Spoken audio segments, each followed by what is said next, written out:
మావిగన్ అనే ఒక కొత్త కాన్సెప్ట్ తో జగన్మోహన్ రెడ్డి వచ్చిన పరిస్థితి. మావిగన్ లేదు, వాళ్ళ పిండాకుడు లేదు. వాళ్ళు ఎవడు ఎంత మొత్తుకున్నా రోడ్డు మీద దొర్లినా అమరావతి ఆగదు. ఉద్యోగాల కోసం ఎక్కడికెక్కడికో పోవాల్సిన అవసరం లేకుండా మా మావిగంలోనే ఉద్యోగాలు దొరుకుతాయ్యా అని చెప్పి మీమ్స్ క్రియేషన్ బ్యాచ్ వాళ్ళందరూ రెడీగా ఉంటారు ఎప్పుడు ఏంటి అనేది. ఆ టైంకి ఆయన వచ్చి కంటెంట్ ఇచ్చి వెళ్తుంటాడు. రాష్ట్రాన్ని దోచుకొని తింటున్న తెలుగుదేశం పార్టీ మరో పక్క. ఓ మా అన్న మావిగన్ అన్నాడు డామ్ డూమ్ అని చెప్పి ఈ జనం సొమ్ముతో దోచుకు తింటున్నావు. ఇక ఈ రాష్ట్ర ప్రజలు అమరావతిని భరించలేరు. ప్రపంచ దేశాలలో ఇంకా మనం కన్నా అంత మా అన్న అంత గొప్పగా ఆలోచిస్తే వీరెందుకు ఆలోచించరు అంటున్నారు. నిజంగా అంత గొప్ప కాన్సెప్టా? చంద్రబాబు నాయుడు గారు అంటున్నారు డిక్షనరీలో మావిగన్ అంటే ఎక్కడ కనపడలేదంట. ఉడ అంటే కనపడిద్దా, తొడ అంటే కనపడిద్దా, గొడ అంటే కనపడిద్దా? అంబటి రాంబాబు గారు మాట్లాడంగానే దానికి విలువ పెరిగిపోద్దా? పేరునాని గారు మాట్లాడగానే విలువ పెరిగిపోద్దా? వాళ్ళు ఎటువంటి మాటలు మాట్లాడతారో వాళ్ళ ట్రాక్ రికార్డ్ ఏంటో మనకు తెలుసు కదా. డైరెక్ట్ గా బెదిరిస్తున్నాడు సార్, ప్రజల్ని బెదిరిస్తున్నాడు. కరెక్ట్. సో బెదిరిస్తే బెదిరిపోవాలా ఏంటండి మనం? ఆంధ్రప్రదేశ్కి సంబంధించి అమరావతిని పూర్తి చేయండి, లేకపోతే ప్రమాదం ఉంది అని చెప్తున్నారు. 5 ఏళ్ళు చేసిన దుర్మార్గాలకి కోర్టుకు లాగండి. అది కూడా చేత కాకపోతే ఎందుకు గవర్నమెంట్ మరి మార్చుకుంది?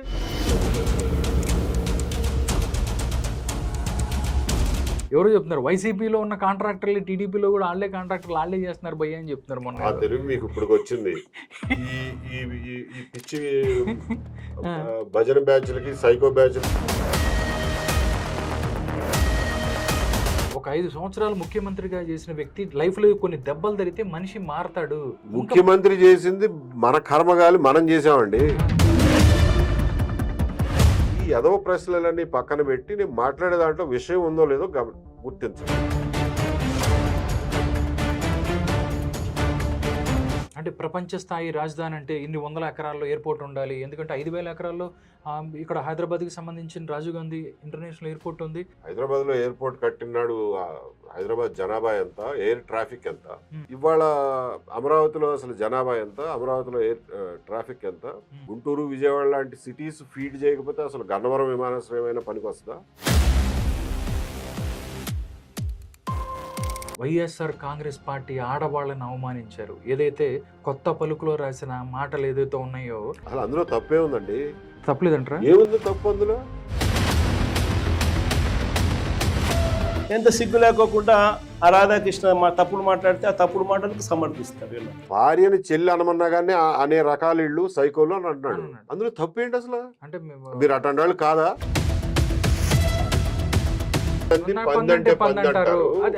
గొర్రెలు మీ భార్యను కూడా చెల్లి అనమంటే మీరు చెల్లి అంటారు.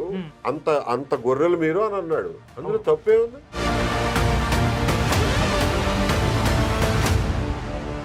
అందరికీ నమస్కారం. ఆంధ్రప్రదేశ్లో విధ్వంసకర ప్రతిపక్షం ఒకవైపు, చాతకాని పాలకపక్షం మరోవైపు. ఈ రెండింటి మధ్య అమరావతి నలిగిపోతుంది. ప్రజల పక్షం మాట్లాడటానికి ఎవరొస్తారు అని చెప్పి ప్రజలు చూస్తున్నారు. ఎందుకంటే అంతకుముందు 5 సంవత్సరాలు అమరావతి రైతులకు జరిగిన కష్టాలు నష్టాలు అందరికీ తెలుసు. కానీ కొత్త ప్రభుత్వం వచ్చిన తర్వాత కూడా ఇంకా అమరావతిని అవమానిస్తూనే ఉన్నారు. కానీ ఎవరైతే ఆంధ్రప్రదేశ్ అన్న అమరావతి అన్న ఇష్టమన్న కొంతమంది మాత్రం తమ యొక్క గళాన్ని వినిపిస్తున్నారు. వాళ్ళల్లో ఒకరు retired IPS officer AB Venkateswara Rao గారు. సార్తో మాట్లాడదాం, మరిన్ని విషయాలు తెలుసుకుందాం. నమస్కారం వెంకటేశ్వర గారు. నమస్కారం సార్. నిజంగా సార్, ఒకవైపు చూస్తే జగన్మోహన్ రెడ్డి గారు ప్రతిపక్షం అనుకుంటున్నారు కానీ ప్రతిపక్ష పాత్ర పోషించట్లేదు. మరోవైపు చూస్తే పాలక పక్షం వాళ్ళు అసలు ఏం చేస్తున్నారో తెలియని పరిస్థితి. ప్రజల పక్షం మాట్లాడటానికి ఎవరు వస్తున్నారు ఏంటని చూస్తున్నప్పుడు మీరు వచ్చి మాట్లాడుతున్నారు. అప్పుడప్పుడు మేము వింటున్నాము. నిజంగా కొన్ని మీ ప్రెస్ మీట్లు చూసినప్పుడు చాలా ఆలోచించే విధంగా ఉంటున్నాయి ప్రజలకి. నిజంగా సార్, మావిగన్ అనే ఒక కొత్త కాన్సెప్ట్తో, కొత్త వింత రోతతో జగన్మోహన్ రెడ్డి వచ్చిన పరిస్థితి. మీరు దాని గురించి ఏం చెప్తారు? అసలు జగన్మోహన్ రెడ్డి మనసులో ఏముంది? ఈ మావిగన్ కాన్సెప్ట్ ఏంటి సార్? ఒక రకంగా చెప్పాలంటే దాని గురించి ఎంత ఎక్కువ మాట్లాడితే దానికి అంత ఎక్కువ ప్రచారం కలగజేసిన వాళ్ళు అవుతాము. మన ఉద్దేశం అది కాకపోయినా కానీ దాన్ని ఖండించాలన్నాగా దాని గురించి మాట్లాడాలి కాబట్టి మాట్లాడక తప్పట్లేదు. ఓకే. ఇవాళ అమరావతి అనేది ఒక వాస్తవ రూపం అప్పటికే దాల్చింది. ఇప్పుడు ఇంకా పని ఆగకుండా అమరావతి అనేది వాస్తవ రూపం దాల్చబోతుంది. మావిగన్ లేదు, వాళ్ళ పిండాకుడు లేదు.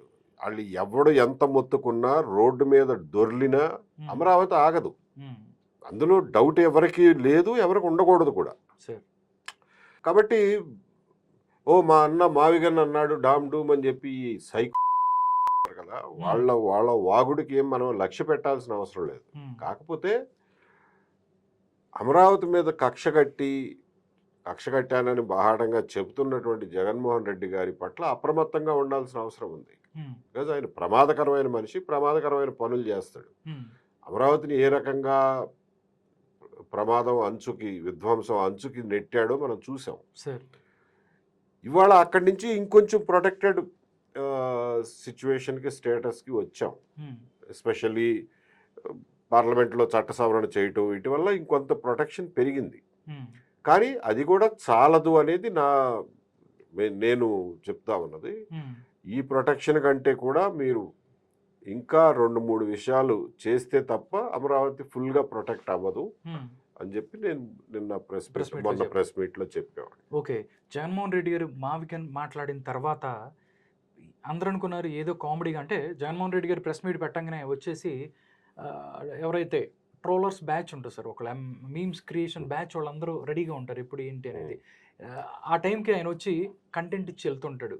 కానీ ఆ రకంగానే అనుకున్నారు. కానీ చూస్తే ఏదో తప్పు మాట్లాడాడు, ఏదో కావాలని మాట్లాడాడు అనుకుంటే ఆయన ఫాలో అయిన వాళ్ళు మొత్తం కూడా ఇప్పుడు బయటకు వచ్చి పేరుని నాని ఇవ్వచ్చు, వైఎస్ఆర్ కాంగ్రెస్ పార్టీకి సంబంధించిన వాళ్ళు చాలామంది కూడా అసలు మావిగన్ అనే కాన్సెప్ట్ అసలు ఏంటనుకున్నారు, అసలు అక్కడ మాకు కారిడార్ ఉంది, అక్కడ పోర్ట్లు ఉన్నాయి, ప్రపంచ దేశాలలో ఇంకా మనం కన్నా అంత అని మా అన్న అంత గొప్పగా ఆలోచిస్తే వీరెందుకు ఆలోచించరు అంటున్నారు. నిజంగా అంత గొప్ప కాన్సెప్టా? ఇదొక నేలబారు ఆలోచన. దాన్ని సమర్థించడానికి కూడా మరి మనసు కట్టేసుకుని కంప్లీట్గా స్విచ్ ఆఫ్ చేసుకుని, కాన్షియన్స్ అని ఒకటి ఉంటుంది కదా, ఆత్మసాక్షి అంటారు, ఆత్మసాక్షిని పూర్తిగా స్విచ్ ఆఫ్ చేసేసి మాట్లాడుతున్నారు పేరు నాని గారు, అంబటి రాంబాబు గారు. ఎందుకంటే వాళ్ళకి తప్పదు, రేపు పొద్దున పేరు నాని గారికో వాళ్ళ అబ్బాయికో సీటు కావాలన్నా, అంబటి రాంబాబు గారి మినిస్ట్రీ కావాలన్నా దాన్ని వెనకేసుకుని రాక తప్పదు వాళ్ళకి. వాళ్ళ అసహాయతని మనం దాన్ని ఒక బలమైన మాటగా ఎందుకు తీసుకోవాలి? వాళ్ళ అసహాయతను అర్థం చేసుకునే తెలివి మనకు ఉండాలి కదా. అంబటి రాంబాబు గారు మాట్లాడగానే దానికి విలువ పెరిగిపోద్దా? పేరు నాని గారు మాట్లాడగానే విలువ పెరిగిపోద్దా? వాళ్ళు ఎటువంటి మాటలు మాట్లాడతారో, వాళ్ళ ట్రాక్ రికార్డ్ ఏంటో మనకు తెలుసు కదా.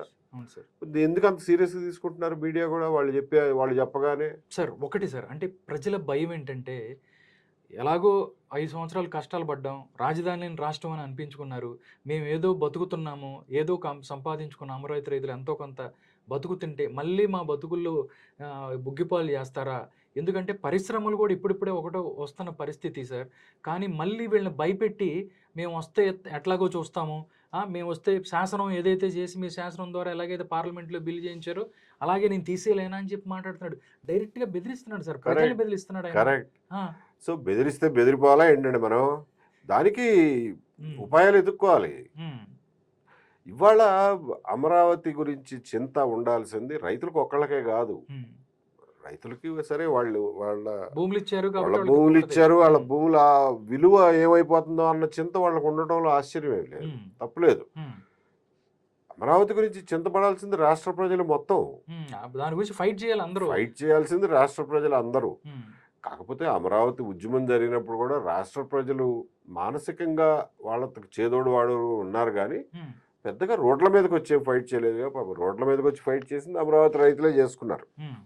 బికాజ్ వాళ్ళు ఫ్రంట్ లైన్ ఎఫెక్టెడ్ పార్టీ కాబట్టి. బట్ ఇవాళ మనం కొంచెం చర్చల స్థాయిని, ఆలోచన స్థాయిని, రాజకీయాల స్థాయిని కూడా పెంచుకుంటూ వెళ్ళాలండి. అంతేగాని పేరు నాని గారు, అంబటి రాంబాబు గారు గీసిన గీతతో మనం ఆగిపోతే మన తప్పిదం అవుతుంది. ఆంధ్రప్రదేశ్ ప్రజలు దానికంటే మచ్ బెటర్ పీపుల్, చాలా ఎక్కువ తెలివిగల వాళ్ళు, బెటర్గా ఆలోచించగలిగిన వాళ్ళు. మనం ఆంధ్రప్రదేశ్ ప్రజల్ని పేరు నాని గారి స్థాయికి ఎందుకు దిగజారుస్తున్నాం? రాజకీయాలని అంబటి రాంబాబు గారి స్థాయికి ఎందుకు దిగజారుస్తున్నావు? వాళ్ళని ఇగ్నోర్ చేయండి అంటున్నాను. ఉమ్, కానీ జగన్మోహన్ రెడ్డి గారు అనే పడగ ఇంకా ప్రజెంట్గా ఉంది. ఆ సైకోలో ఒక 30% 40% ఉమ్, ఉన్నారు కాబట్టి అది 40 అలా 30 అవుతుందా, 20 అవుతుందా, 50 అవుతుందా మనకు తెలీదు.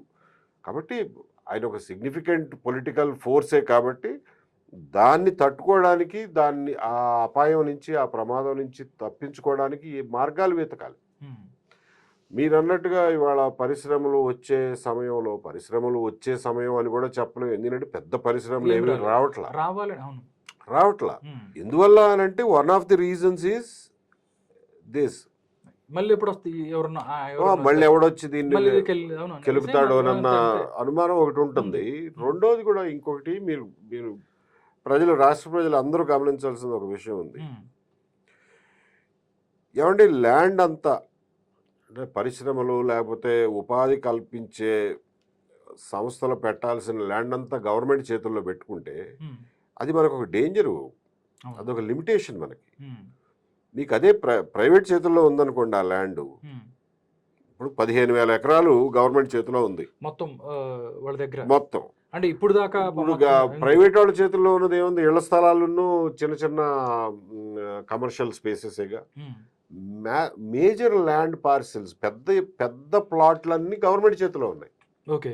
ఎవడన్నా పరిశ్రమ లేకపోతే ఒక పెద్ద బిల్డింగ్ కట్టాలంటే, ఉమ్, ఇవాళ డెలాయిట్ బిల్డింగ్ లాగానో ఐసిఐసిఐ బ్యాంక్ బిల్డింగ్ లాగానో కట్టాలంటే ఒక 10 ఎకరాలు అవసరం అవుతుంది. ఉమ్, 10 ఎకరాలు రైతుల దగ్గర లేదు. ఎక్కడ ఉమ్. వాళ్ళ దగ్గర ఉంటే మహా ఉంటే 10,000 గజాలు ఉంది తప్ప 10 ఎకరాలు లేదు. ఓకే. ఏ రైతుల దగ్గర 10 ఎకరాలు లేదు. ఉమ్, ఎకరాల్లో స్థలాలన్నీ గవర్నమెంట్ దగ్గర ఉన్నాయండి. ఉమ్. పరిశ్రమలు రావాలంటే ఎకరాల్లో స్థలాలు కావాలి. అంటే మీరు గవర్నమెంట్ని మెప్పిస్తే తప్ప మీరు అక్కడ పరిశ్రమ పెట్టలేరు. సార్. మీకు అదే కనుక ప్రైవేట్ చేతుల్లో ఉండుంటే ఉమ్, ప్రైవేట్ వాళ్ళతో మాట్లాడుకునే వాళ్ళు మాట్లాడుకునే వాళ్ళు మర్నాటి కల్లా తెగిపోయేది. ఉమ్. ల్యాండ్ పూలింగ్ చేయడానికి గవర్నమెంట్ అవసరమే, తప్పదు. ఎందుకంటే అంత పెద్ద ఏరియా ల్యాండ్ పూలింగ్ చేయాలంటే ప్రైవేట్ వాళ్ళు నలుగురు రైతులు కలిసి కూర్చుని 33,000 ఎకరాలు ఇవ్వడం అనేది ఎప్పటికీ సాధ్యం కాదు మన ఓకే. సమాజంలో. ఉమ్, ఎవడైనా నమ్మరు. ఉమ్. బేసిక్గా ఎవరన్నా ముందుకొచ్చినా దానికి నాయకత్వం వహించడానికి ప్రయత్నం చేసినా ఇందులో ఈడికి ఏముందోలే అని చెప్పి వాడిని నమ్మరు. అవును సార్. సో ల్యాండ్ పూలింగ్కి గవర్నమెంట్ అవసరమే. కానీ అదే గవర్నమెంటు పరిశ్రమలు తేవడానికి, ఆ ల్యాండ్ నింపటానికి ఒక అవరోధం, ఒక ప్రతిబంధకం అవుతుంది. Okay. It's a tragedy, it's a problem. Um, so దీన్ని ఓవర్కమ్ అవ్వాలి అని అంటే మనం గవర్నమెంట్ మీద ఒత్తిడి పెట్టాలి. ఓకే. మీరు 15,000 ఎకరాలు పెట్టుకుని రోజు ఒక కబుర్లు చెప్పడం కాదండి. 15,000 ఎకరాల్లో ఇవాళ ఎన్ని ఎకరాలు మీరు ఉపాధి కల్పించే పరిశ్రమలకు ఇచ్చారో చెప్పండి. ఉమ్, ఆ ల్యాండ్ని తొందరగా వదిలించుకోవడం కూడా గవర్నమెంట్ పనే, ఉమ్. గవర్నమెంట్ బాధ్యత. అవును. దానికోసం ఒత్తిడి తేవాలి మనం. మీరు ప్రతిసారి హైదరాబాద్తో పోలుస్తున్నారు. మీరు ఒక మౌలికమైన విషయం మర్చిపోతున్నారు. ఉమ్, హైదరాబాద్లో ఎప్పుడు కూడా గవర్నమెంట్ ఇంత ల్యాండ్, ప్రైవేట్ ల్యాండ్ హోల్డ్ చేయలే. ఓకే. గవర్నమెంట్ ల్యాండ్స్ ఉండేవి. గవర్నమెంట్ ల్యాండ్ ఎవరికి ఇవ్వాలనుకుంటే వాళ్ళకి ఇచ్చేవాళ్ళు. ఐఎస్బి వాళ్ళు వచ్చారు, గవర్నమెంట్ ల్యాండ్ ఉందా గచ్చిబౌలిలో తీసుకోండి అని చెప్పి ఇచ్చేశారు. ఉమ్, హైదరాబాద్లో government land parcels, large land parcels, ఎకరాలు 10 ఎకరాలు గవర్నమెంట్ దగ్గర ఒకే బిట్టుగా ఉండడం అనేది ఉమ్. హైదరాబాద్ అదృష్టం. ఓకే. దాన్ని తెలివిగా ఉపయోగించుకున్నారు. ఉమ్, దానివల్ల మీకు పెద్ద పెద్ద సంస్థలు వచ్చినాయి.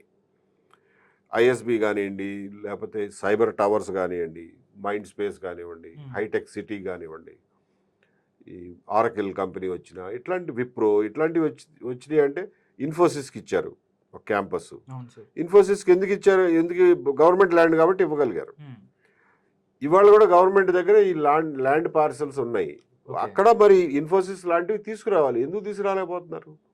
ఎందుకు తొందరగా తీసుకురాలేకపోతున్నారు? ఉమ్, అవి వస్తేనే కదా మీకు మనుషులు హై పేయింగ్ జాబ్స్ వచ్చేది. అవును. హై పేయింగ్ జాబ్స్ వస్తేనే కదా అక్కడ ఆ ఇన్ఫ్రాస్ట్రక్చర్కి సరిపడా వెల్త్ క్రియేట్ అయ్యేది. ఓకే. సో గవర్నమెంట్ దగ్గర ఉన్న 15,000 ఎకరాలు త్వరగా వేరే సంస్థలకి, ప్రైవేట్ సంస్థలకి, ఉపాధి కల్పించే సంస్థలకి ఉమ్, బదలాయించడం, అమ్మివేయటం అనేది ఒక సొల్యూషన్. ఉమ్. మీరు మొదలు పెట్టారనుకోండి, గవర్నమెంట్ దగ్గర ల్యాండ్ అయిపోతూ వస్తుంది అనుకోండి, జగన్మోహన్ రెడ్డి గారు కాదు, వాళ్ళ సైకోలు కాదు, ఎవరో దాన్ని ఇంకా అమరావతిని ఏం చేయలేరు. ఎందుకంటే మనుషులు ఉన్నారు, ఎవడు ఉద్యోగం వాడు చేసుకుంటున్నాడు, ఎవడింట్లో వాడు ఉంటున్నాడు, ఎవరు వచ్చి మార్చగలరు? మార్చినా కానీ ప్రజల్లో ఒక ఉద్రిక్త పరిస్థితి మార్చడం ఏం మార్చగలరు? అసలు ఏం మార్చగలరండి? మహా అయితే జగన్మోహన్ రెడ్డి గారు పోయి అప్పుడు ఆ అదేంటది రిషికొండ ఇవాళ దాకా వీళ్ళు ఏమి చేయలేకపోయారు ఆ బిల్డింగ్ ని. మహా అయితే వెళ్ళి అందులో కూర్చుంటాడు జగన్మోహన్ రెడ్డి గారు, అంతకుమించి ఏం చేయగలడు? ఆయన చుట్టూ ఒక 10 మంది ఆఫీసర్లు పోయి కూర్చుంటారు. అమరావతి నుంచి పీకలేరు అప్పుడు. సో అమరావతిని మనుషులతో ఉపాధితో నింపడం అనేది ముఖ్య కర్తవ్యం. అదే అమరావతిని బతికిస్తుంది. అసెంబ్లీ ఉన్నా లేకపోయినా అమరావతి బతికే ఉంటుంది. సెక్రటేరియట్ ఉంటే అందులో మనుషులు ఉంటారు కాబట్టి పర్వాలేదు. అసెంబ్లీ ఎన్ని రోజులు జరుగుతుందండి? 10-15 రోజులు. దానికోసం పెద్ద ఇష్యూ కాదు. హైకోర్టు ఉంటే మనుషులు ఉంటారు, సెక్రటేరియట్ ఉంటే మనుషులు ఉంటారు. హైకోర్టు ఎక్కడికి పోదు, దాన్ని ఎవరు మార్చలేరు. ఎందుకంటే హైకోర్టు ఒప్పుకుంటే తప్ప అంగుళం కూడా కదల్చగలిగిన పరిస్థితి లేదు. సెక్రటేరియట్ కూడా మీరు ఒకసారి కట్టేసిన తర్వాత దాన్ని కదల్చడానికి ఈయన చేత కాదు. జగన్మోహన్ రెడ్డి కానివ్వండి, ఇంకొకళ్ళు కానివ్వండి, ఎవరి చేత కాదు. కాబట్టి అమరావతి అనేది ఇవాళ కఠోరమైన వాస్తవం, దాన్ని ఎవరు కదల్చలేరు. అంత ఈజీ కాదు. ఏదో అసెంబ్లీలో తీర్మానం చేస్తా, పార్లమెంట్లో తీర్మానం చేస్తాను అంటున్నాడు కానీ మనస్తత్వం చూస్తే ఎగ్జాక్ట్లీ. సో ఉంది. అంటే నేను కాదన్నది, నన్ను వ్యతిరేకించింది ఇది, బతికి బట్టగట్టడానికి వీల్లేదు. సో ఆయన రాక్షసత్వాన్ని ఆయన చూపించుకుంటున్నాడు. దానివల్ల అమరావతికి వచ్చిన నష్టమేమి లేదు. బట్ అమరావతిని పాడు చేయడానికి ఇట్లాంటి చెత్త పనులు చేస్తారు. గవర్నమెంట్ దగ్గర ఉన్న ల్యాండ్ అంతా సెంటు భూములకి ఇవ్వడం, లేకపోతే రోడ్లు దవ్వి పారేయటం. ఇప్పుడు SRM కాలేజీ 2014-19 మధ్యలోనే పెట్టారు. అక్కడ దాదాపు నాకు తెలిసి 10-15 వేల మంది పిల్లలు చదువుకుంటున్నారు. 10-15 వేల మంది పిల్లలు చదువుకుంటున్నారు. అంటే వాళ్ళు రోజు తిండి ఖర్చులు, భోజన ఖర్చులు, ప్రయాణ ఖర్చులు అవన్నీ మనకి పన్నులు రాబడి వచ్చేదే కదా. ఫంక్షన్ అవుతుంది కదా. కాలేజీని మీరు ఏం ఆపలేకపోయారు కదా. ఆ కాలేజీకి వెళ్ళే రోడ్డు కూడా గోతులు పడితే గోతులు పూడ్చలేదండి 5 సంవత్సరాలు. అంతకంటే రాక్షసత్వం ఏమైనా ఉంటుందా? పిల్లల్లో చదువుకునే పిల్లలు కాలేజీ బస్సులు వచ్చిపోవడానికి, వాళ్ళ తల్లిదండ్రులు వచ్చి చూసిపోవడానికి, పిల్లలు ఇంటికి వెళ్ళేటప్పుడు ప్రయాణం చేయడానికి అవసరమైన రోడ్లు కూడా మెయింటైన్ చేయలే, కావాలని మెయింటైన్ చేయలే. సో రేపొద్దున అలాంటివి జరగకుండా ఉండాలంటే పనులన్నీ పూర్తి చేయండి, మీరే పూర్తి చేయండి. ఇప్పుడు మొదలెట్టారు కదా, అది స్పీడప్ చేయండి. కొంతమంది బాగా స్లోగా చేస్తున్నారు, స్పీడప్ చేయండి. మీ హయాంలో ఏ పని మిగిలిపోకుండా కంప్లీట్ చేయండి అని చెప్తున్నాం. అంతే సార్. ఒకటి సార్, జనాల్లో పబ్లిక్ ప్లాట్ఫామ్లో ఉన్న కొన్ని క్వశ్చన్లు ఉన్నాయి ఏబి వెంకటేశ్వర గారి గురించి. యాజ్ టీజ్ అడుగుతాను సార్, మీరు చెప్పండి. నాకే బట్ నా గురించి ఎందుకు మాట్లాడటం ఎక్కువసేపు అనేది లేదు సార్. ఎందుకంటే నేను అంటే కొంతమంది మేబీ వాళ్ళు అవ్వచ్చు, ఆంధ్రప్రదేశ్కి సంబంధించి పాలకపక్షమో ప్రతిపక్షమో ఉంటారు సార్. మీరు పాలకపక్షాన్ని తప్పు చేస్తే పాలకపక్షాన్ని తిడుతున్నారు. తిట్టడం అంటే వాళ్ళని గుర్తు చేస్తున్నారు, వాళ్ళు చేసిన తప్పులను గుర్తు చేస్తున్నారు. ఇటు పక్కన ఎవరైతే ప్రతిపక్షం ఉన్నా కానీ మీరు చేస్తున్న తప్పు అని ఇప్పుడు మావిగానికి సంబంధించి కూడా మీరు మాట్లాడారు. ఇబ్బంది ఉండదు సార్ మీకు? ఏంటి అసలు ఏమి ఇబ్బంది ఉంటుంది చెప్పండి, మీరే చెప్పండి. ఏమి ఇబ్బంది ఉంటుంది? అంటే ఇబ్బంది అంటే వాళ్ళే ఉంటారు, వాళ్ళకి మీరు శత్రువు అయిపోతున్నారు, వీళ్ళకి శత్రువు అయిపోతున్నారు, నాలాంటి వాళ్ళు బాధ. ఎందుకంటే మిమ్మల్ని నేను ఫాలో వాళ్ళకి మిత్రుడు అవ్వాల్సిన అవసరం నాకేంటండి? ప్రజలకి పనికొచ్చే పని ఏదన్నా చేస్తే ఐఎమ్ హ్యాపీ. ప్రజలకు మిత్రుడు అయితే చాలు, ఎవరికి శత్రువు నేనేం పెద్ద లెక్క పెట్టను. ఓకే, కొన్ని మీరు ఆ ప్రెస్ మీట్లో మాట్లాడిన కొన్ని మాటలు నేను కోడ్ చేస్తాను. సెకండ్ దాంతోపాటుగా రెండో విడత భూమికి సంబంధించి భూసేకరణని వద్దు మీరు ఇవ్వకండి అని చెప్పి మాట్లాడుతున్నారు. ఎందుకు మాట్లాడారు? ఎందుకు ఆ మాట మాట్లాడాల్సి వచ్చింది? ఎందుకంటే ఇటు పక్కన ప్రభుత్వం కూడా ఎందుకు ఈయన ఇలా మాట్లాడుతున్నారు కూడా అనుకునే అవకాశం ఉంది కాబట్టి నేను అడుగుతున్నాను. సంవత్సరం నుంచి నేను గమనిస్తున్నా రెండో విడత అనే దాని గురించి ఏం చేస్తున్నారు అనేది. మొదట్లో నేను రియాక్ట్ అవ్వదలుచుకోక, మనం ఎందుకు ఏదో చెడగొట్టిన వాళ్ళం అవుతాము, చెడగొట్టాల్సిన ఉద్దేశం మనకేమి లేదు, చెడగొట్టిన వాళ్ళు మనం ఎందుకు కావాలి అని చెప్పి మొట్టమొదటి నుంచి కూడా నేను రెండో విడత రైతులకి, రెండో విడత వరకే ప్రస్తుతానికి వచ్చారనుకోండి, రెండో విడత రైతులకి చెప్పింది ఏంటంటే కొంచెం ఆలోచించండి, ఇదంతా మొదటి విడతాళ్ళని చూసి బుడబుడ ఇచ్చేయమాకండి. ఎందుకంటే గవర్నమెంట్ ఎందుకు తీసుకుంటుందో తెలీదు, అందులో ఏం చేయబోతున్నారో తెలీదు. దానికి ట్రంక్ ఇన్ఫ్రాస్ట్రక్చర్, రోడ్లు, డ్రైనేజీలు, కరెంటు, వాటరు, ఈ అన్నిటికీ ఎలా డబ్బులు ఎక్కడి నుంచి తేబోతున్నారో చెప్పట్లా మీకు. అసలే డబ్బులు చాలట్లేదు అంటున్నారు. మొదటి విడతకే డబ్బులు చాలట్లేదు అంటున్నారు. రెండో విడతకి ఎక్కడి నుంచి తెస్తారు? తెచ్చిన తర్వాత ఆ భూమిని ఎవరికి అమ్ముతారు? ఇప్పుడు సెల్ఫ్ ఫైనాన్సింగ్ ప్రాజెక్టులు కదండి ఇవి. సెల్ఫ్ ఫైనాన్సింగ్లో మీరు భూమి ఎవరికన్నా అమ్మితేనే కదా మీకు డబ్బులు వచ్చేది. రెండో విడత భూములు ఎవరికి అమ్మబోతున్నారు? ఎవరికి అమ్మటానికని రెండో విడతకి వెళ్తున్నారో చెప్పమంటున్నాం. వాళ్ళు చెప్పట్లా, గవర్నమెంట్ వీళ్ళు అడగట్లా. మీరు జాగ్రత్తగా ఉండండి అని చెప్పాం. కానీ సంవత్సరం నుంచి చూసిన తర్వాత, అమరావతి పనుల్లో పురోగతి చూసిన తర్వాత, రెండో విడత గురించి ఇంకా మాట్లాడకుండా ఉండటం చూసిన తర్వాత, నవ్ ఐఎమ్ కన్విన్స్డ్ దట్ రెండో విడత, మూడో విడత అనేవి ఎట్టి పరిస్థితుల్లోనూ గవర్నమెంట్ టేకప్ చేయకూడదు. ఇచ్చే రైతులు కూడా ఇవ్వకూడదు. కానీ రైతులు అనేవాళ్ళు ప్రైవేట్ వాళ్ళు, వాళ్ళ ఇష్టాయిష్టాలను వ్యతిరేకించడం నా కెపాసిటీ కాదు, నా హక్కు లేదు, నాకేం హక్కు లేదు. కానీ గవర్నమెంట్ని చేయొద్దు అని చెప్పే హక్కు నాకు ఉంది. ఎందుకంటే I'm a tax payer, I'm a citizen of the country. ప్రభుత్వం ప్రశ్నించడానికి మన అందరికి హక్కు ఉంది. రైతులను ప్రశ్నించడానికి మనకు లిమిటెడ్ హక్కు ఉంది. రైతులకి జాగ్రత్త అయ్యారని చెప్పగలం, కానీ అమ్మొద్దు అని కట్టడి చేయలేము. జరిగే పరిణామాలను ముందు చెప్తున్నాం. సో నేను ఇప్పటికీ దానికి కట్టుబడి ఉన్నాను. 100 ఇవాళ ఇప్పుడు I'm more and more convinced today. ఎట్టి పరిస్థితుల్లోనే అది రెండో విడత, మూడో విడత మంచిది కాదు, కరెక్ట్ కాదు. మీకు ఎందుకు అసలు రెండో విడత ఎందుకు అవసరం చెప్పండి? అంటే వాళ్ళు చెప్తున్నారు పెద్ద ఎయిర్పోర్ట్ కడతాము, పెద్ద రైల్వే. ఎగ్జాక్ట్లీ. మీకు ఎందుకు అవసరం అవుతుంది ఎయిర్పోర్ట్? ఎందుకు అవసరం అవుతుంది మీకు ఇంకొక ఎయిర్పోర్ట్? అది చెప్పండి. 20 నిమిషాలు, అరగంటలో గన్నవరం వెళ్ళిపోతారు ఈ రింగ్ రోడ్ వచ్చిన తర్వాత, ఈ బైపాస్ వచ్చిన తర్వాత. మీకు ఇంకేంటి? మీరు ఇప్పుడు ఎక్కడైతే ఎయిర్పోర్ట్ కడదాం అనుకుంటున్నారో మూడో విడతలో తీసుకుని, మీరు సెక్రటేరియట్ నుంచి అక్కడికి వెళ్ళాలన్నా అరగంట పడుద్ది. ఇప్పుడు ఉన్న గన్నవరం అరగంటే పడుద్ది. మీకు కొత్తగా సాధించేదేంటి? ఇంకో ఎయిర్పోర్ట్ కట్టి. అంటే ప్రపంచ స్థాయి రాజధాని అంటే ఇన్ని వందల ఎకరాల్లో ఎయిర్పోర్ట్ ఉండాలి. ఎందుకంటే 5,000 ఎకరాల్లో ఇక్కడ హైదరాబాద్కి సంబంధించిన రాజీవ్ గాంధీ ఇంటర్నేషనల్ ఎయిర్పోర్ట్ ఉంది. అలాంటిది అక్కడ ఎక్స్చేంజింగ్ సంబంధించి ఇబ్బందులు ఏదో ఉన్నాయి పెద్దగా వెళ్ళటానికి అని చెప్పి మాట్లాడుతున్న పరిస్థితి. హైదరాబాద్లో గవర్నమెంట్కి సంబంధించి వాళ్ళు మాట్లాడుతున్న మాట. హైదరాబాద్లో ఎయిర్పోర్ట్ కట్టినాడు. హైదరాబాద్ జనాభా ఎంత, ఎయిర్ ట్రాఫిక్ ఎంత? ఇవాళ అమరావతిలో అసలు జనాభా ఎంత, అమరావతిలో ఎయిర్ ట్రాఫిక్ ఎంత? గుంటూరు, విజయవాడ లాంటి సిటీస్ ఫీడ్ చేయకపోతే అసలు గన్నవరం విమానాశ్రయం అయినా పనికి వస్తుందా? దానికే ట్రాఫిక్ చాలా తక్కువ ఉంది. సో దాన్నే ఎందుకు ట్రాఫిక్ తక్కువ ఉంది అని అంటే విమానాలు తక్కువ ఉన్నాయి, సర్వీసెస్ తక్కువ ఉన్నాయి. మీరు అంతకు ముందున్న సర్వీసెస్ అన్ని జగన్మోహన్ రెడ్డి గారు వచ్చిన తర్వాత చాలా సర్వీసులు కట్ అయిపోయినాయి. అంతకుముందు బాంబేకి ఎక్కువ ఫ్లైట్లు ఉండేవి, కోయంబత్తూరుకు ఉండేవి, చెన్నైకి ఉండేవి, ఢిల్లీకి ఉండేవి, హైదరాబాద్కి ఎక్కువ ఉండేవి ఫ్లైట్లు. ఇప్పుడు తగ్గిపోయినాయి ఫ్లైట్లు. దాంతో ప్రయాణికుల సంఖ్య కూడా తగ్గింది. సో మీరు ఫ్లైట్ కనెక్టివిటీ పెంచాలి. ఎకనామిక్ యాక్టివిటీ పెరిగిన తర్వాత ఆటోమేటిక్గా ట్రాఫిక్ పెరుగుతుంది. గన్నవరం విమానాశ్రయం ఉండగా ఇంకొక విమానాశ్రయం గురించి ఆలోచించడం అనేది ఎట్టి పరిస్థితుల్లో సమర్థనీయం కాదు. లేదు గవర్నమెంట్ దగ్గర పోనీ ఏదైనా ప్లాన్ ఉంది, ఎవరైనా చెప్పారా? ఏమండి ఈ సిటీకి ఈ గన్నవరం ఎయిర్పోర్ట్ చాలదు,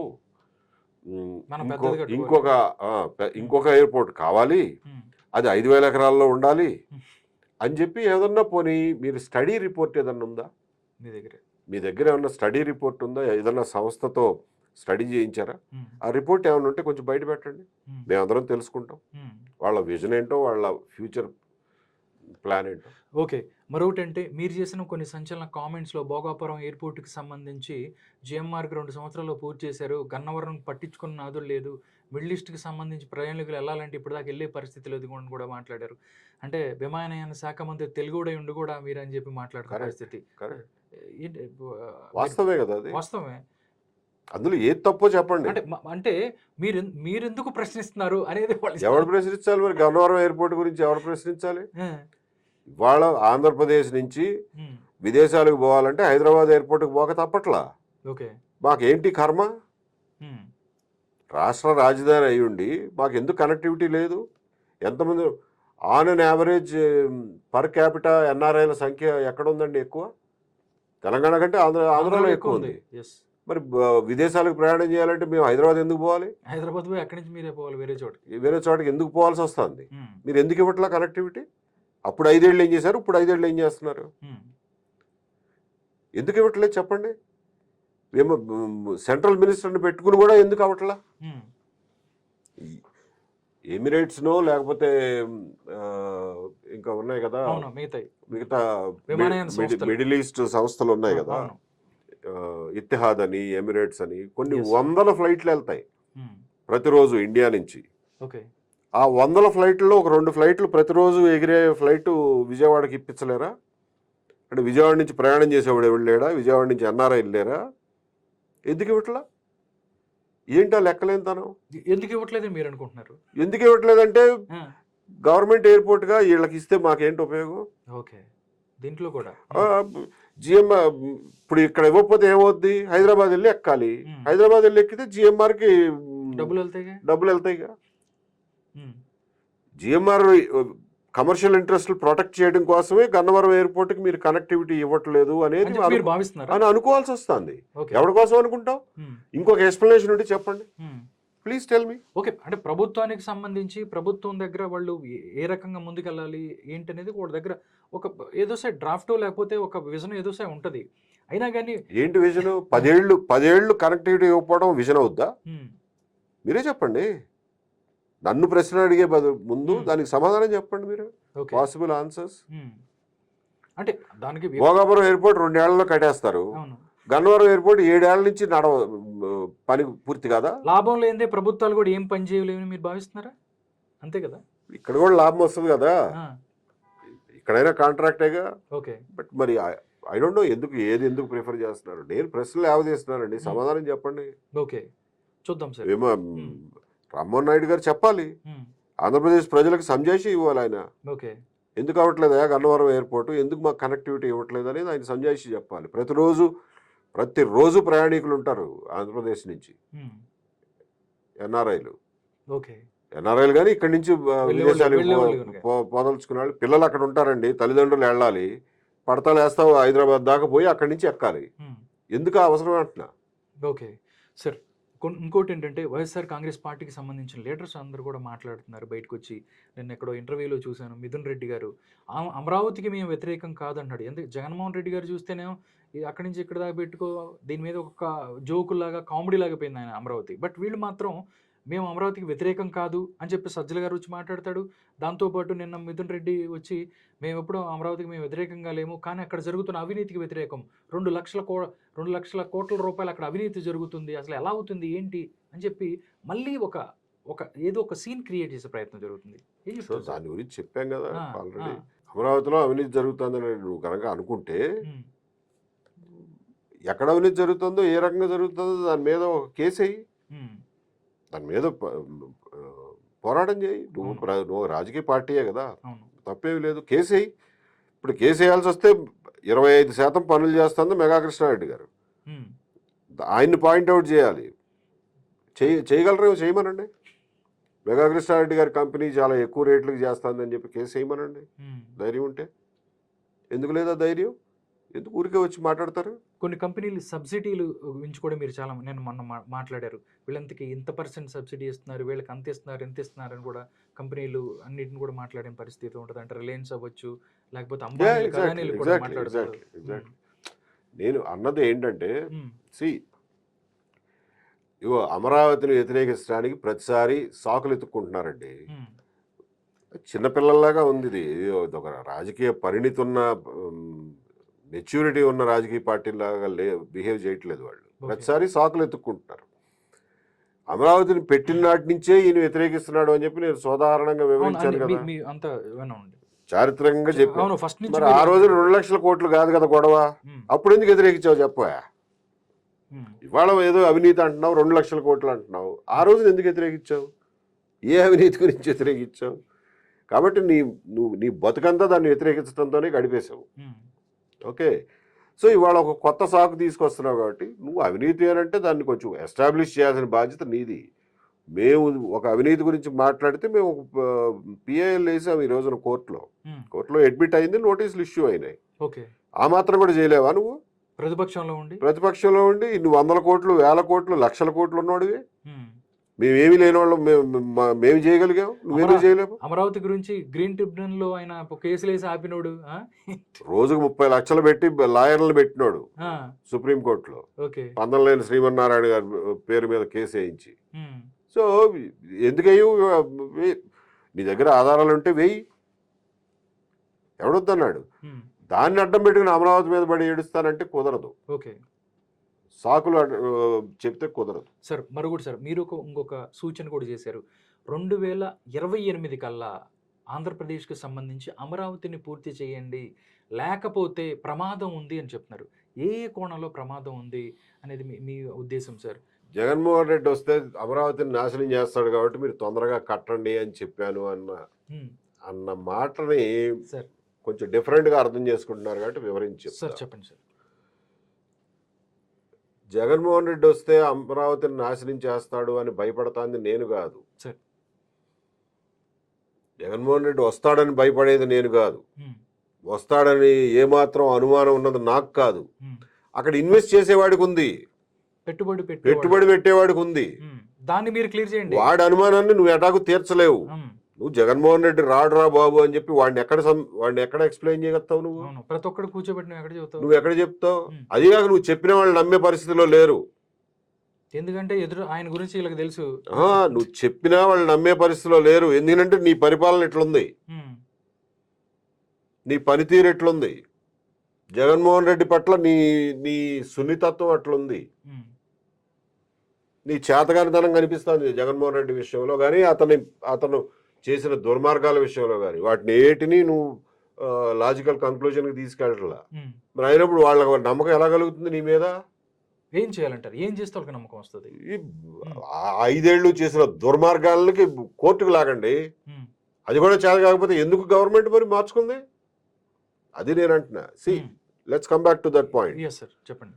జగన్మోహన్ రెడ్డి మళ్ళీ వస్తాడేమో అని చెప్పి నేనేం భయపడ్డల్లా, లేకపోతే అనుమానపడ్డల్లా. అది కూడా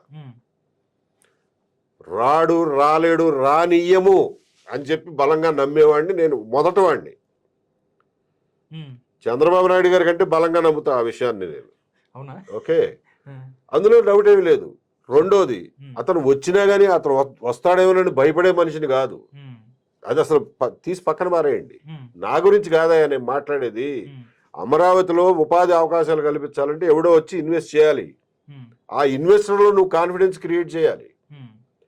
ఆ ఇన్వెస్టర్లో కాన్ఫిడెన్స్ క్రియేట్ చేయాలి అంటే అమరావతి ఎక్కడికి పోదు, చెక్కు చెదరదు అని నువ్వు కాన్ఫిడెన్స్ క్రియేట్ చేయాలి. ఎట్లా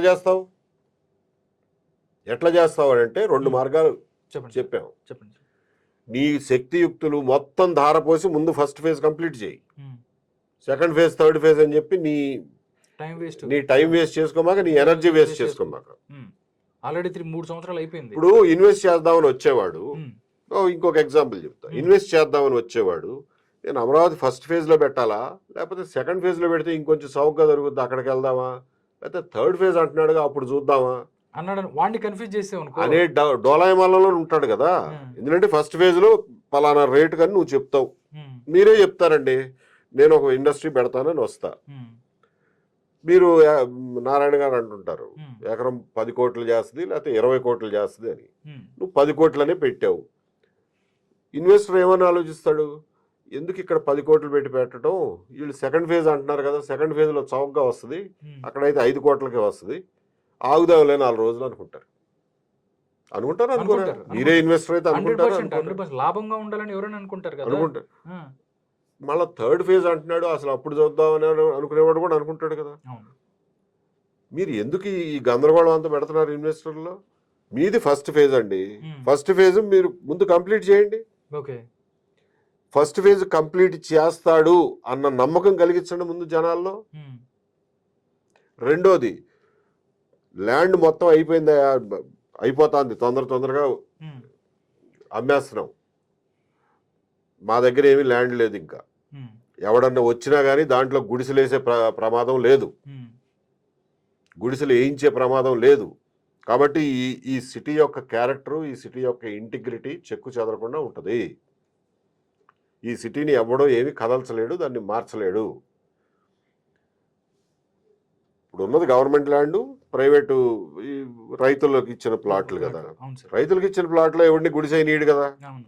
బట్ గవర్నమెంట్ ల్యాండ్లో గుడిసేస్తే ఒక గవర్నమెంట్ ఆపొచ్చు, ఒక గవర్నమెంట్ ఎంకరేజ్ చేయొచ్చు. అవును. గుడిసెల రాజధాని అయిపోద్ది అనుకుంటే ఎవడు పెడతాడు పెట్టుబడి? అవును, రారు కదా.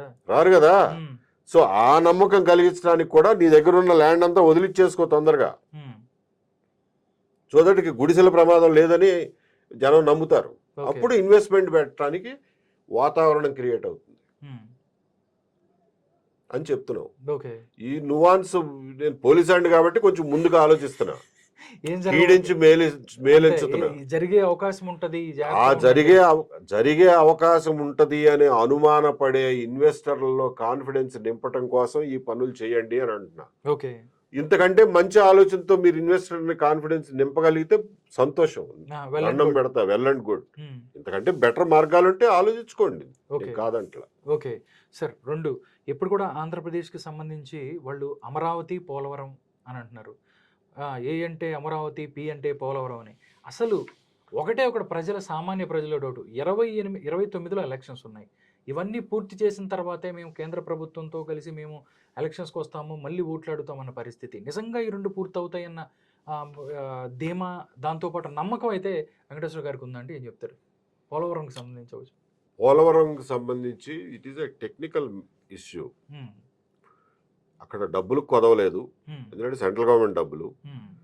ఇవాళ టెక్నాలజీకి కూడా పెద్ద కొదవేమీ లేదు, మెషిన్లు ఉన్నాయి, స్పీడ్గా చేయొచ్చు, అందులో ఇబ్బంది లేదు. కాకపోతే డిజైన్ల విషయంలోనూ కొంచెం టెక్నికల్ ఇష్యూస్లోనూ వెనకబడ్డారు.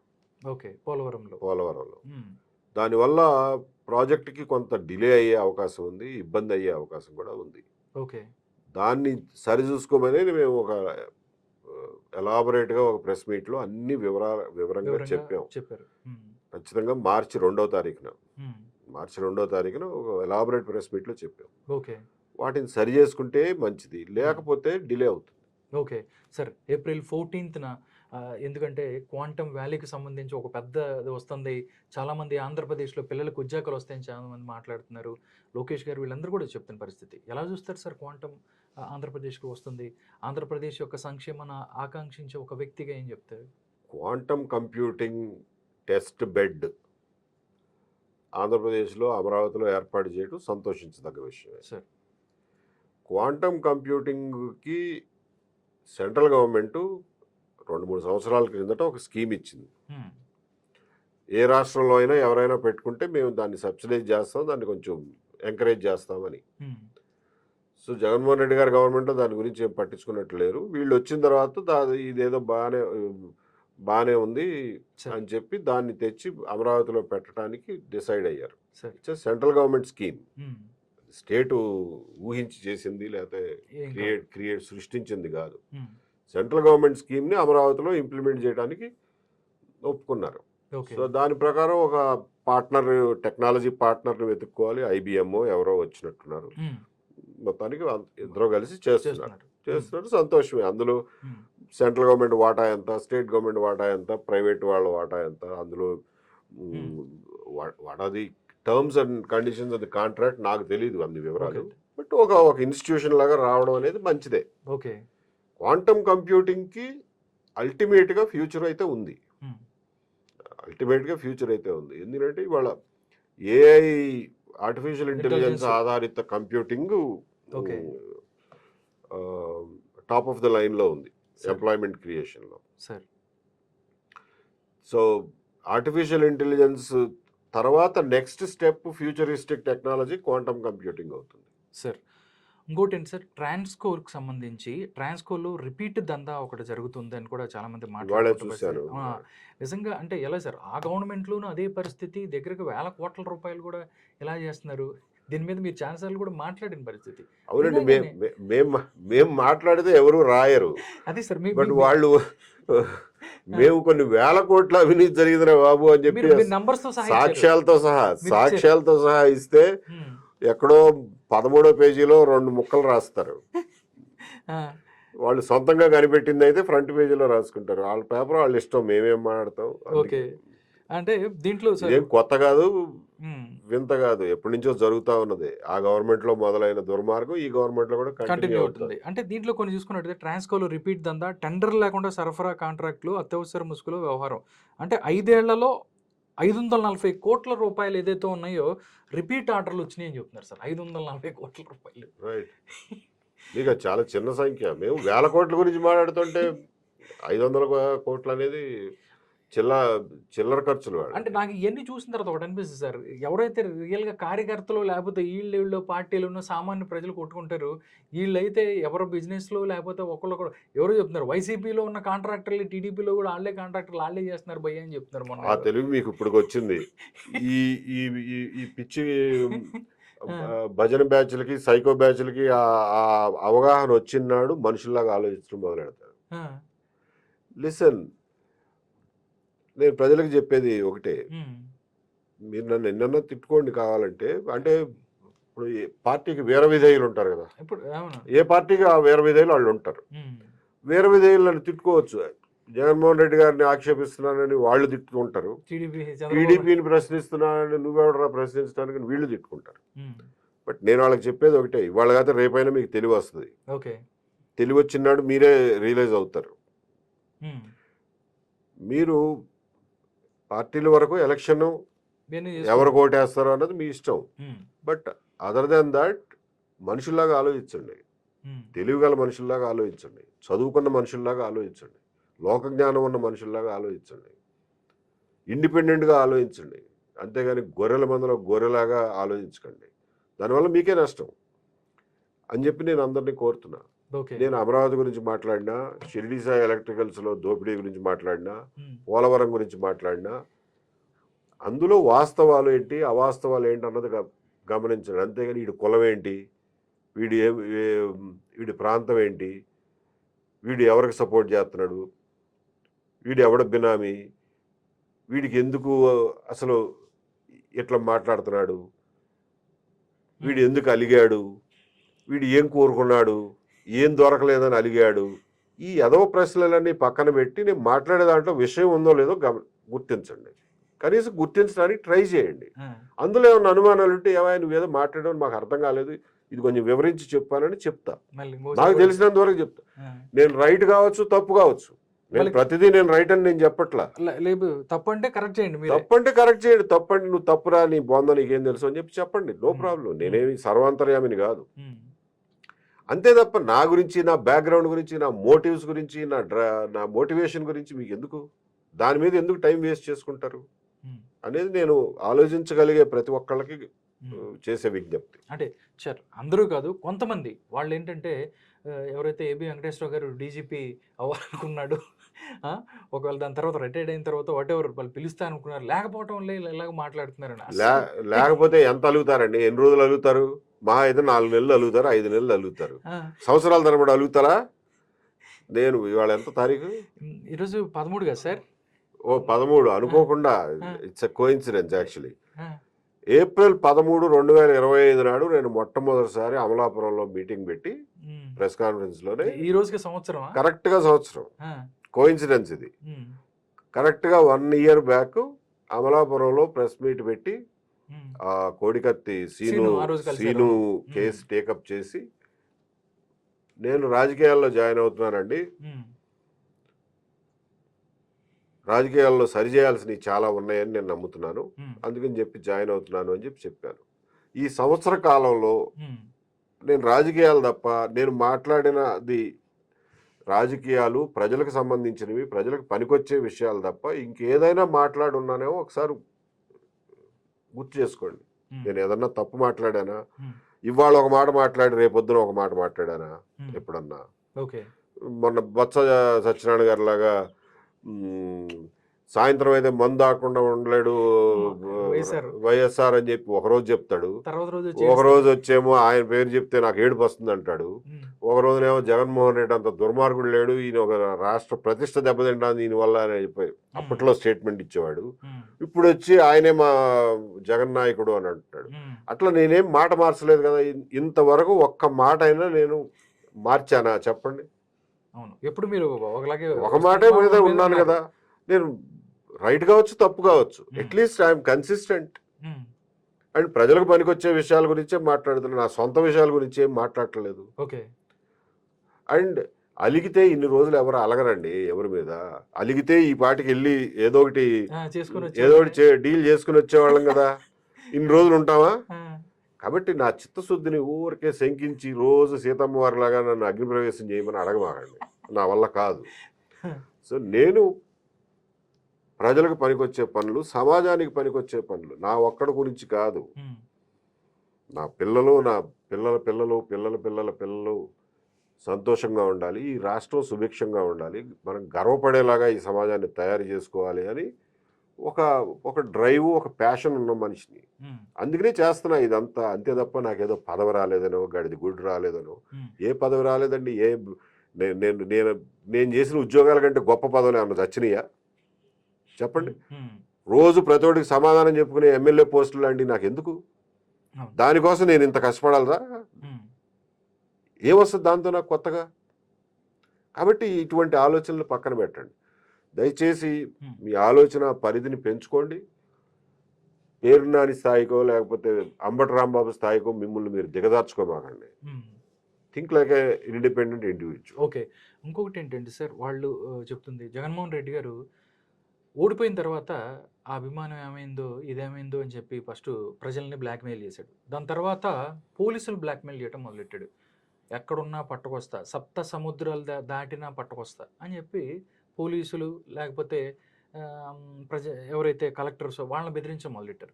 రీసెంట్గా చూస్తే జర్నలిస్టులను కూడా బెదిరించడం మొదలెట్టారు. అంటే ఈయన బెదిరిస్తే ఆయన రాధాకృష్ణ అని ఆయనకి సంబంధించి రాధాకృష్ణ ప్రతి పోలీస్ స్టేషన్కి తిప్పుతారని మాట్లాడుతున్నారు. అంటే సార్ ఇప్పుడు వాళ్ళు 19 నుంచి 24 వరకు వాళ్ళు చేసిన విధ్వంసం చూశారు. నిజంగా ఇంకా అసలు చవట్లేదా? ఎవరన్నా పక్కన క్వార్టరీ అని అది ఇది అని చెప్పి విజయసాయి రెడ్డి గారు చెప్తుంటారు. అసలు క్వార్టరీ ఉందా, లేకపోతే ఈయనే నైట్ ఎక్కడైనా కూర్చొని ఏదైనా నోట్స్ రాసుకొని వస్తాడా ఏంటో అర్థం కావట్లేదు సార్. ఏంటి, ఎందుకు ఇలా బెదిరించుకుంటూ పోతున్నారు? ఎందుకంటే మనకు కూడా పాత కక్షలు కొన్ని ఉన్నాయి సార్. అంటే వీళ్ళు ఇంతమందిని బెదిరిస్తున్నాడు, ఏంటి ఆయన ఉద్దేశం ఏంటి? డెఫినెట్లీ అంత కాన్ఫిడెన్స్ ఏంటి? 29లో ఏంటంటారు పెరిగితే 164 264 అంటాడేమని భయంగా ఉంది. చెప్పండి సార్. ఆయన అంటే మీకు మనం ఎందుకంటే భయపడాలి? ఆయన రాజకీయ శైలి అది, ఆయన రాజకీయ స్టైల్ అది. ఆయన ఉద్దేశంలో ఆయన భూతే ఆయన భవిష్యత్తు. నా భూతే నా భవిష్యత్తు. సో ఆయన భూతే ఆయన భవిష్యత్తు. నేను ఎన్ని అదవ పనులు చేసినా కానీ నాకు ఓట్లేసే వాళ్ళు ఉన్నారు సైకోలు. సో వాళ్ళని మెప్పించడం కోసం నేను ఎన్ని వెధవ పనులైనా చేస్తాను, చెప్పి మరీ చేస్తాను అనే స్టైల్ అయింది. ఓకే. నేను చాలా ఇంతకు ముందు కూడా 1-2 సార్లు అన్నాను, ఆయన రాజకీయ జీవితమే నేరాల్లోంచి పుట్టింది. సో ఈయన రాజకీయంగా చూస్తే ఆయన పుట్టుకతో నేరస్తుడు, బార్న్ క్రిమినల్.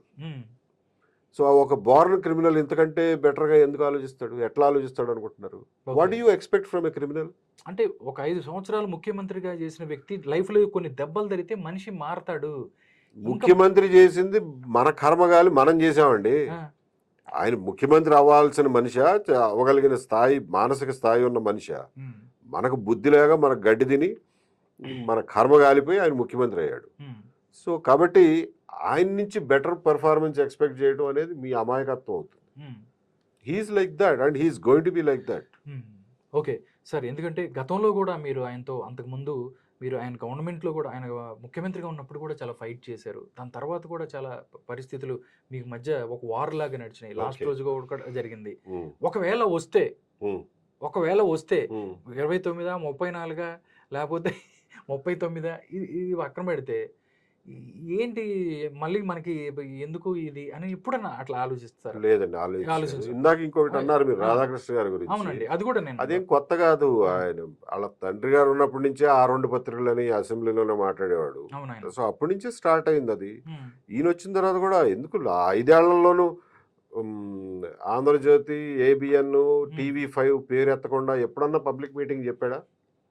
పబ్లిక్ మీటింగ్ లో ప్రతిసారి చెప్పేవాడు. మీరు అందరూ మర్చిపోతారు, అదే ప్రాబ్లం. లేదు సార్, ఆయన అసలు ఫస్ట్ వాళ్ళతో ఇప్పుడు TV5 మానేశాడు. ఎందుకునో రాధాకృష్ణ గారిని తలుచుకుంటాడు. ఈనాడు గురించి ఆయన మాట్లాడట్లేదు, బట్ ఆయన మిగిలిన వాళ్ళు అనుచరులు మాట్లాడుతూ ఉంటారు, వాళ్ళ సోషల్ మీడియా టీములు మాట్లాడుతూ ఉంటారు. సార్ ఆయన చెప్తుంది ఒకటే, వైఎస్ఆర్ కాంగ్రెస్ పార్టీ ఆడవాళ్ళని అవమానించారు. ఏదైతే కొత్త పలుకులో రాసిన మాటలు ఏదైతే ఉన్నాయో అసలు అందులో తప్పే ఉందండి, తప్పలేదంటారా? ఏముంది తప్పు అందులో? భార్యని చెల్లి అనమన్నా కానీ అనే రకాల ఇళ్ళు సైకోలు అని అంటున్నాడు. అందులో తప్పేంటి అసలు? అంటే మీరు అట్లాంటి వాళ్ళు కాదా చెప్పండి, అట్లాంటి వాళ్ళు కాదా ఈ సైకోలు? సార్ వాళ్ళు మర్చిపోయి ఉంటారు గత 5 సంవత్సరాల్లో ఎంతమందిని తిట్టారు. తిట్టడం కాదండి, ఆయన పాయింట్అవుట్ చేసింది ఏంటంటే మీరు గొర్రెలరా, మీరు నందంటే నంది పందంటే పంది అంటారు, మీరు గొర్రెలు, మీ భార్యను కూడా చెల్లి అనమంటే మీరు చెల్లి అంటారు, అంత గొర్రెలు మీరు అని అన్నాడు. అందులో తప్పే ఉంది? నిజంగా కూడా వీళ్ళు చేసేది అదే. అవును, 2019 ఎన్నికల ప్రచారంలో అమరావతి రాజధాని అని అన్నాడు.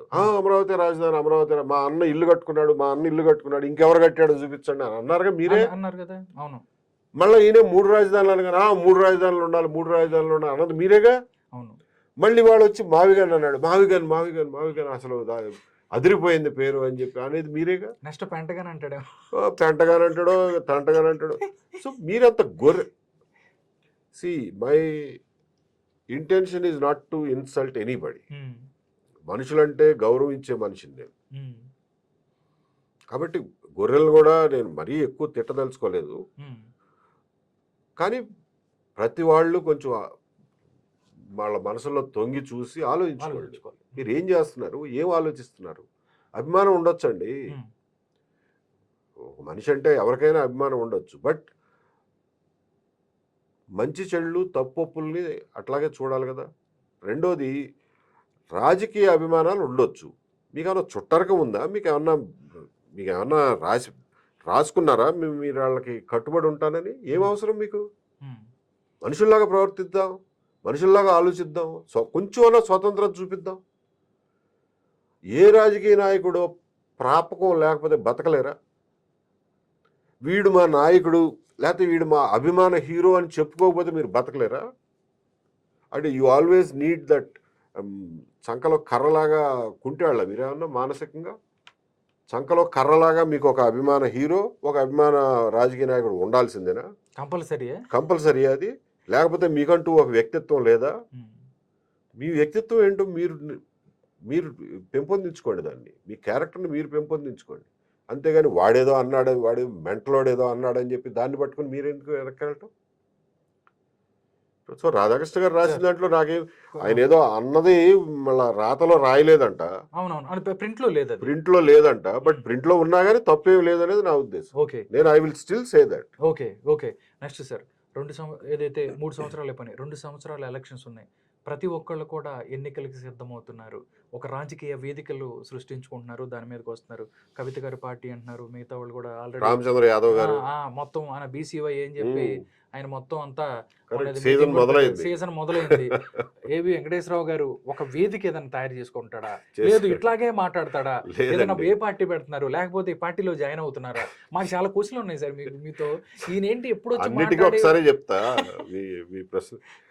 నేను అంతకుముందే డిక్లేర్ చేసాం, ఖచ్చితంగా ఒక పార్టీ ఒకటి ఏర్పాటు చేస్తాం. మాకంటూ ఒక విలక్షణమైన ఎజెండాతో, తాత్విక చింతనతో, పెద్ద మాటలు మాట్లాడుతున్నాను అనుకోబాగండి, తాత్విక అంటే ఐడియాలజికల్ బేసిస్తో ఒక ఖచ్చితమైన మేనిఫెస్టోతో, ఒక ఖచ్చితమైన ఎజెండాతో ప్రజల ముందు తీసుకొచ్చి పెడతాం. 29లో పోటీ చేస్తారా? పోటీ చేస్తాం ఖచ్చితంగా. అవునా?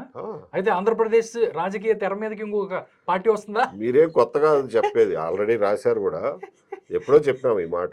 కాకపోతే ఊరికే హడావిడిగా పార్టీలు పెట్టి లక్షలాది మంది ప్రజలతో మీటింగులు పెట్టేదానికి మేమేం సినిమా బిర్యానీలు వాటర్ బాటిల్స్ ఇచ్చేంత డబ్బులు లేవు, అంతమంది అభిమాన సంఘాలు మాకు లేవు, మేము హీరోలం కాదు, లేకపోతే గొప్ప గొప్ప రాజకీయ కుటుంబాల నుంచి వచ్చిన వాళ్ళం కాదు. కాబట్టి ఒక సామాన్యుల్లాగా, కాకపోతే చదువుకుని ప్రపంచాన్ని చదువుకుని, పాఠాలు చదువుకుని, ప్రపంచాన్ని అర్థం చేసుకున్న వాళ్ళుగా మీ ముందుకు వస్తాం. Okay. వచ్చినప్పుడు మీకు నచ్చిన వాళ్ళు మాతో మీరు పాటు ఎన్నుకోండి. వద్దరు గారు. నడవచ్చు. అందుకంటే కాబట్టి మేమేం తొందరపడి హడావిడిగా ఇప్పుడు నిరాహార దీక్షలు చేయాలనే తొందరలో లేము. ఓకే, లాస్ట్ అండ్ ఫైనల్ ఒకటి సార్, పాలక పక్షానికి ప్రతిపక్షానికి ఏం చెప్పబోతున్నారు? ఎందుకంటే అందరికీ ఆంధ్రప్రదేశ్కి సంబంధించి మన రాష్ట్రం బాగుండాలి, ముందుకెళ్ళాలి, మన పిల్లలకు ఉద్యోగాలు రావాలి, మన రాష్ట్రం మన రాజధానిని మనం గర్వంగా చెప్పుకునే పరిస్థితి. ఇంకా 2 సంవత్సరాలు ఉంది. ఏం చెప్తున్నారు అటు పాలక పక్షానికి ఇటు ప్రతిపక్షానికి? ఏం చెప్తున్నారు మీరు? పాలక పక్షానికి ప్రతిపక్షానికి నేను చెప్పగలిగిన స్థాయి నాది కాదండి. నేను ప్రజాపక్షం కాబట్టి ప్రజలకే చెప్తా. అంటే లేకపోతే ఈ కొట్టుకోవడమే సరిపోదు, అమరావతి గురించి వాళ్ళు కొట్టుకోనియండి, బట్ నేను ప్రజలకే చెప్తాను. ప్రజాపక్షం కాబట్టి ప్రజలకే చెప్తాను. ఓకే, సి అమరావతి అనేది ఏం పెద్ద సెంటిమెంట్ కాదండి. యాక్చువల్గా అదేమి పెద్ద అబ్బో చూసారా, అదేమి దేవుడి గుడి కాదు. ఎంత గొప్పగా కట్టామో చూడండి, అందరూ వచ్చి చూడండి అంటానికి. అది it's going to be a functioning city. It's going to be an economic power house.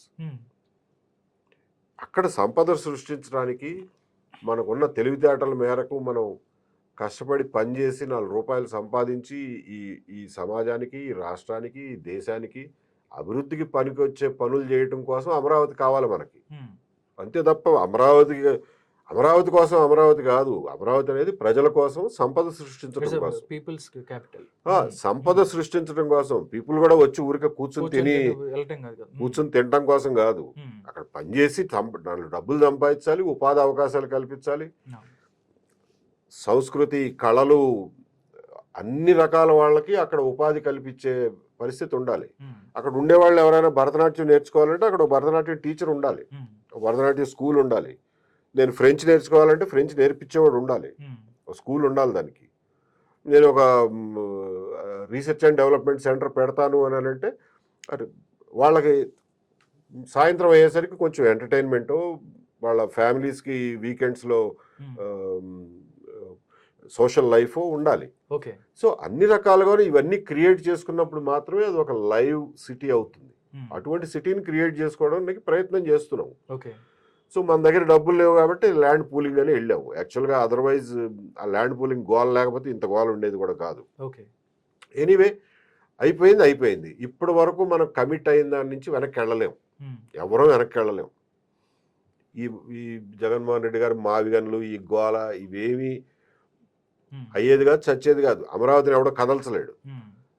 వెనక్కి వెళ్ళలేం కాబట్టి ముందుకెళ్ళడానికి తొందరగా ముందుకెళ్దాం అంటున్నాం. Okay sir, last and final sir, 5 రాష్ట్రాలు ఎలక్షన్స్ నడుస్తున్న పరిస్థితి, దాని మీద మీ ఓవర్ వ్యూ అని సార్? ఎందుకంటే అటువైపు చూస్తే ఎన్డీఏకి సంబంధించి కొన్ని స్టేట్స్ మేము అంటున్నారు. టోటల్గా 5 రాష్ట్రాల్లో పరిస్థితి ఎలా ఉండబోతుంది అని చెప్పి మీరు అనుకుంటున్నారు? జనరల్గా పెద్దగా తేడా మార్పులు వస్తాయని నేను అనుకోవటం లేదు, అనూహ్యమైన మార్పులు వస్తాయని నేను అనుకోవటం లేదు. బెంగాల్లో ఇద్దరు పోటాపోటీగా ఉన్నారు, వాళ్ళ మధ్యన గ్యాప్ కొంచెం తగ్గొచ్చు. అంటే ఏమైనా అధికారం మార్పిడి జరిగే అవకాశం ఉంటుందా బెంగాల్లో? కొంతమంది అంటున్నారు ఉందంటున్నారు, కొంతమంది ఏమో లేదులేండి అంత చేంజ్ ఏమి లేదంటున్నారు. I don't know. ఓకే, చూడాలి. Frankly speaking I don't know. Okay, what about Tamil Nadu sir? అక్కడ చూస్తే విజయ్ ఒక కీ ఫ్యాక్టర్ కాబోతున్నాడు. We don't know how it plays out కదా. సో నేను I'm not an expert on Tamil Nadu politics, but at least బలాబలాలు అయితే కొంచెం ఈక్వల్ గానే ఉన్నాయి. సో విజయ్ ఏ ఓటు కట్ చేస్తాడు, ఎటు స్వింగ్ చేస్తాడు నాకు తెలియదు. ఓకే, చూద్దాం సార్ ఏం జరగబోతుంది ఏంటో. Thank you so much AB Venkateswara గారు. ఫ్యూచర్లో మీరు ఒక రాజకీయ పార్టీ పెట్టాలని, అది ప్రజల వైపు నిలబడాలని, ప్రజల పక్షంతో ప్రజల వైపు నిలబడే, ఎందుకంటే మళ్ళీ అధికార పక్షం పాలకపక్షం ఇవన్నీ నార్మల్గా ప్రజల వాయిస్ని వినిపించాలని, ఫ్యూచర్లో ఎన్నో విజయాలు సాధించాలని కోరుకుంటున్నాను. నమస్కారం. Thank you so much.